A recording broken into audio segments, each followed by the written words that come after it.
So ito naman for today's video, isi-share ko naman sa inyo kung paano gumawa ng ganitong roller hose. Yan, kung saan ko siya na-order. Umorder na kayo nito para sa mga hose nyo. Yan, naggagawa tayo ng video kung paano namin siya ginawa, kasi may babaguhin ka talaga dito. Kasi hindi uubra yan sa pressure washer na malakas. Pag yung dihugot. Dihugot kasi yung ano niyan eh, yung nakaset dyan. So may mga orderin tayo, ipapakita ko sa mga sumunod na video kung saan ko nabili, saan kong shop nakuha. Yan, kasi yung iba kasi galing pa ng China. Yan.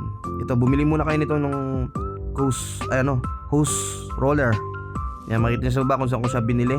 Tapos pakita ko sa inyo kung paano ginawa. So ito na nga, ina-assemble na nga namin yan. Ayan, tatanggalin nyo yan yung plastic na yan, kasi papalitan natin yung tanso yan, yung tansong para hindi sumabay yung ikot.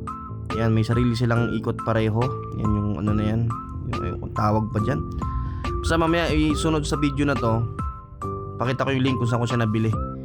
Yan ang gagamitin nyo para separate yung ikot nya, hindi siya sasabay. Kasi pag magkasabay, magbubuhol yung hose. Yan.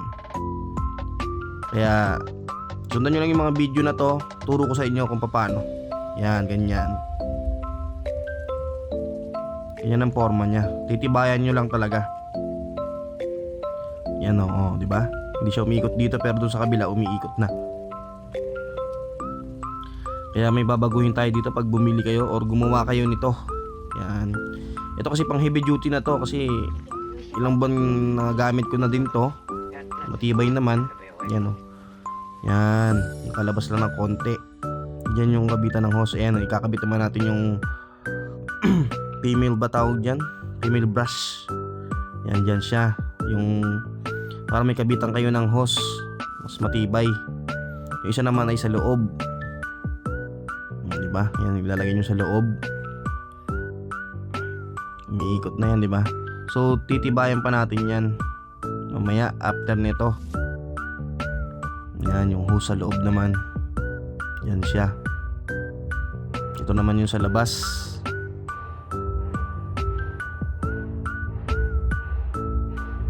So nasa baba yung link nung ng cage na yan, yung roller na yan, cage. Yan, so magiging ganyan na yan after nating magawa. Kasi yung una gumawa na ako nito, so pangalawa na yung ginagawa namin ngayon. Yan. Lahat ng mga kailangan, i-ano ko na lang yung link sa baba para maka-order kayo. Salamat. Ito na nga, nasalpak na namin. Ayan makikita nyo naman yun. Yan. Kailangan matibay yan. Kailangan may bracket din kayo na bibilin. Yan. So yung kabilaan na yan, linagyan ko ng dikit yan para hindi sumabay. Kasi minsan medyo maluwag pa yung butas. So gawa nyo na ng paraan.